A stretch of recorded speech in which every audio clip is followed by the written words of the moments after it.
jetë të mirë sipas asaj që Allahu i thotë jetë të mirë.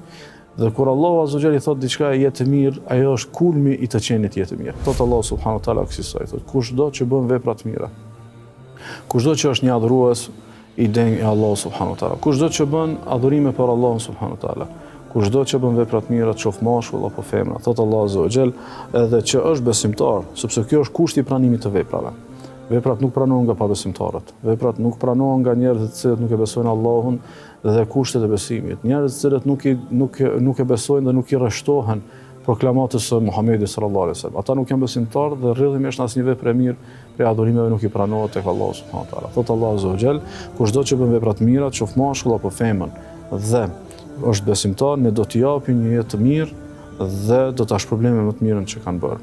Dhe do t'i shpërblejmë për më të mirën që kanë bërë. Do t'i japim një jetë të mirë në këtë jetë. Do t'i japim një jetë të mirë në këtë jetë, jetë të mirë sipas asaj që Allahu i thotë jetë të mirë. Dhe kur Allahu Azza wa Jalla i thotë diçka jetë të mirë, ajo është kulmi i të qenit jetë të mirë. Jetë të mirë nuk janë përfiturimet e kota të njerëzve. Jetë të mirë nuk janë mashtrimet edhe cytjet të cilat i ka shpikatur djalli tek sytë e njerëzve.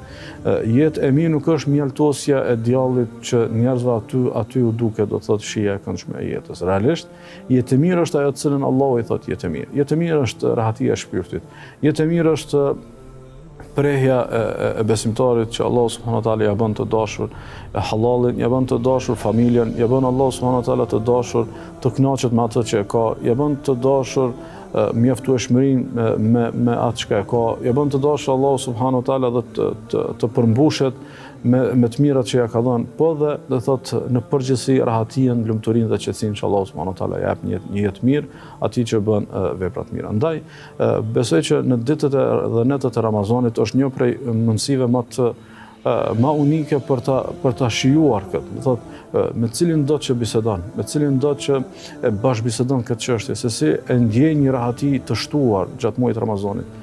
Do thotë e ke krejtësisht të qartë se vërtet kjo është frytshmëria e adhurimit. Do thotë e kemi një rahati të shtuar në Ramazan sepse e kemi shtuar adhurimin.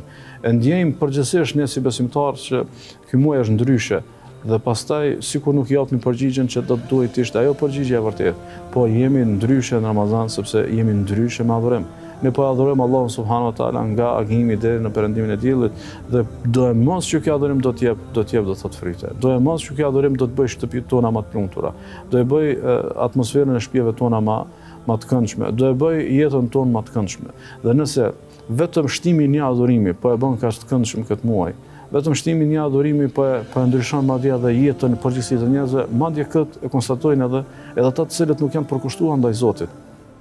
Madje edhe të tjerë që ndoshta mund të jenë edhe pabesimtar, e pohojnë që në Ramazan është një shije tjetër, është një fllad, është një puhi tjetër që i prek zemrat.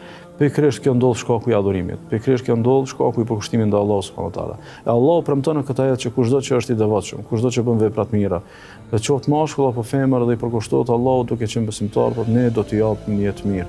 Do t'i japim një jetë mirë në aspektin e përgjithshëm të shpirtit, në aspektin e përgjithshëm të përditshmërisë, në aspektin e përgjithshëm të familjes, bashkësisë, shoqënisë, po edhe madje edhe të fitimeve dhe të mirëqenies së tij, do thotë në përgjithësi në jetë.